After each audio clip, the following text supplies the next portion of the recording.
فتاوی شامیہ میں ایک مسئلہ لکھا ہے، لو رعافہ، میں پہلے بتا رہا ہوں غیر مقلد اس کو کیسے بیان کرتے ہیں۔ لو رعافہ فکتب الفاتحۃ بالدم علی جبہتہ وانفہ جاز للاستشفاء وبالبول ایضا، اگر کسی شخص کو نکسیر پھوٹ پڑی ہو، خون سے مسلسل نکلتا ہو، تو نکسیر کا علاج کرنے کے لیے اپنے ناک اور اپنی پیشانی پر خون یا پیشاب کے ساتھ فاتحہ لکھ لے تو جائز ہے۔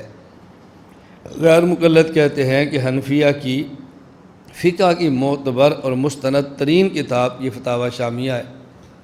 اس وقت تک کوئی شخص ہمارے یہاں مفتی تصور ہی نہیں ہوتا جب تک وہ شامیہ کا مطالعہ نہ کرے، اور فتویٰ دینے میں سب سے بنیادی کتاب یہ ہے۔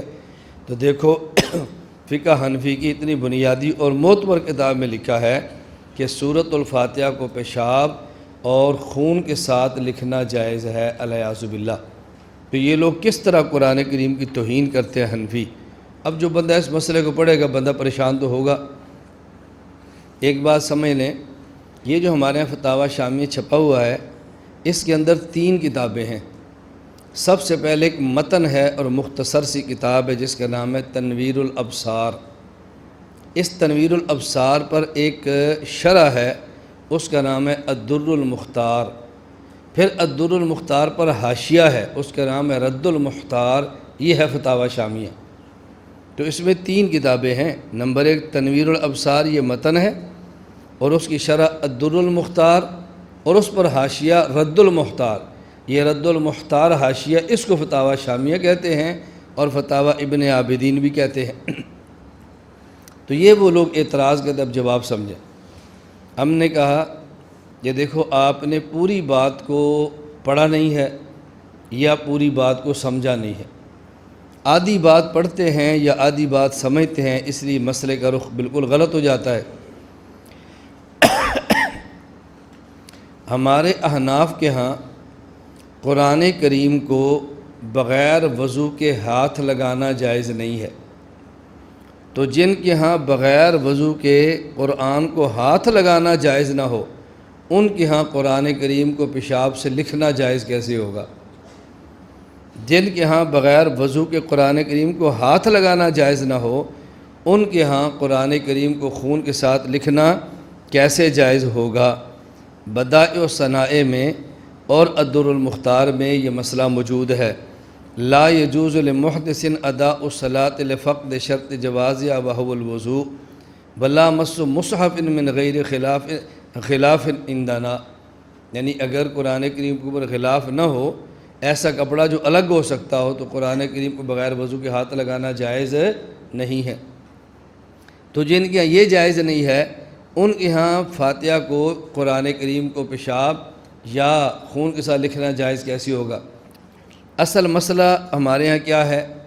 مسئلہ یہ درج ہے کہ اگر کسی شخص کو نکسیر پھوٹ پڑی اور اس کے پاس اور کوئی علاج نہیں تھا سوائے اس کے کہ کوئی عامل کہے کہ سورۃ الفاتحہ تم پیشاب یا خون کے ساتھ اپنی پیشانی یا ناک پر لکھو، اس کے علاوہ اور علاج ان کے پاس نہیں تھا، تو کیا یہ جائز ہے یا جائز نہیں ہے؟ اب پوری بات یہ لکھی ہے۔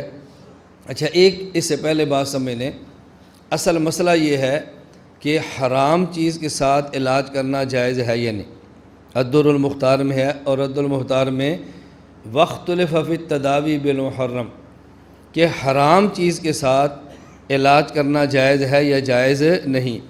اس میں ہمارے یہ مسئلہ بڑی وضاحت کے ساتھ لکھا ہوا ہے کہ ظاہر المذہب المنع الدر المختار، کہ حرام کے ساتھ علاج کرنا جائز ہے یا جائز نہیں۔ ہمارا ظاہر المذہب اور ہمارا فتویٰ اس پر ہے کہ حرام کے ساتھ علاج کرنا جائز نہیں۔ اب اس کے تحت یہ مسئلہ چلا ہے کہ اپنی پیشانی اور ناک پر پیشاب یا خون کے ساتھ سورۃ الفاتحہ لکھنا جائز ہے یا جائز نہیں۔ اب مسئلہ کیا بیان کیا ہے، پہلے پوری عبارت سن لیں تو بات سمجھنی بہت آسان ہو۔ عبارت یہ ہے، لو عنفا، اگر کسی کو نکسیر آ گئی، فَكَتَبَ الْفَاتِحَةَ بِالدَّمِ عَلَى جَبْهَتِهِ وَأَنْفِهِ جَازَ لِلْاِسْتِشْفَاءِ وَبِالْبَوْلِ أَيْضًا، اور اس شخص نے اپنی پیشانی یا اپنے ناک پر سورۃ الفاتحہ خون یا پیشاب کے ساتھ لکھی تو یہ جائز ہے شفا حاصل کرنے کے لیے، لیکن شرط کیا ہے؟ ان عالم فیہ شفاء لا باس بہ، اگر پورا یقین ہو کہ یہ لکھنے سے مجھے شفا مل جائے گی تو پھر کوئی حرج نہیں ہے۔ لاکن لم ینقل، یہ لاکن لم ینقل کا معنی کیا ہے؟ اس عبارت کو سمجھیں، کس چیز سے شفا ملتی ہے؟ پیشاب کے ساتھ سورۃ فاتحہ لکھیں، اس سے شفا ملتی ہے کہ نہیں؟ یا تو یہ معلوم ہوگا عقل کے ذریعے، عقل بتائے کہ فاتحہ پیشاب سے لکھے تو شفا مل جاتی ہے، عقل اس کا فیصلہ نہیں کرتی، یا اس کا پتہ چلے گا طب کے ذریعے کہ طب بتائے گی حکمت کے سے شفا ملتی ہے کہ نہیں۔ یہ حکمت کا موضوع ہی نہیں ہے، حکمت دواؤں کے اثرات سے بات کرتی ہے اور حکمت میں عملیات سے بحث نہیں ہوتی۔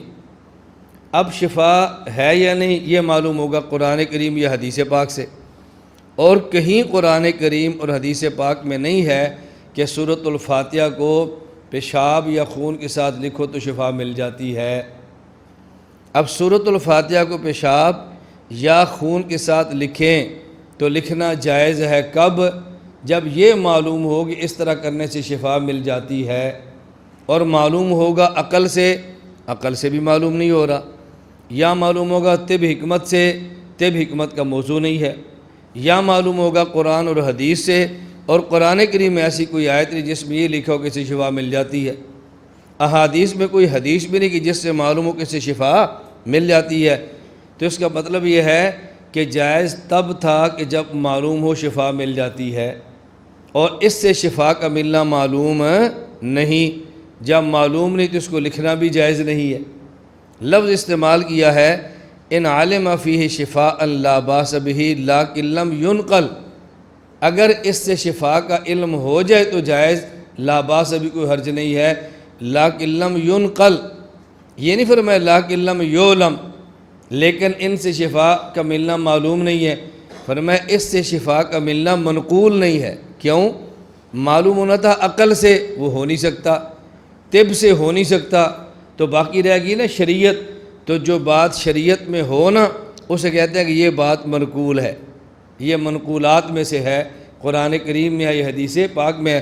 تو لاکن لم ینقل کا معنی یہ ہے کہ اس کے معلوم ہونے کا ایک ہی ذریعہ تھا کہ یا قرآن میں ہوتا یا حدیث میں، اور قرآن و حدیث میں کہیں بھی منقول نہیں ہے کہ فاتحہ پیشاب سے لکھے تو شفا مل جاتی ہے۔ تو لاکن لم ینقل جب منقول نہیں ہے اس کا معنی کہ معلوم بھی نہیں ہے۔ جائز تو تب تھا جب شفا کا علم ہوتا، تو جب شفا کا علم نہیں ہے تو فاتحہ کو خون کے ساتھ لکھنا جائز بھی نہیں۔ تو شامیہ میں دلیل دی جا رہی ہے اس کے جائز نہ ہونے پر، اور یہ بدبخت کہہ رہے ہیں کہ شامیہ میں لکھا ہے کہ جائز ہے، شامیہ میں لکھا ہے کہ جائز ہے۔ یہ ایسے ہی ہے کہ جیسے کوئی آدمی کہہ دے کہ قرآن کریم میں ہے کہ خنزیر کھانا جائز ہے، اگر آدمی کو خنزیر کے علاوہ کوئی اور چیز نہ ملے اور اتنا سا کھا لے جس سے جان بچے اور مر رہا ہو۔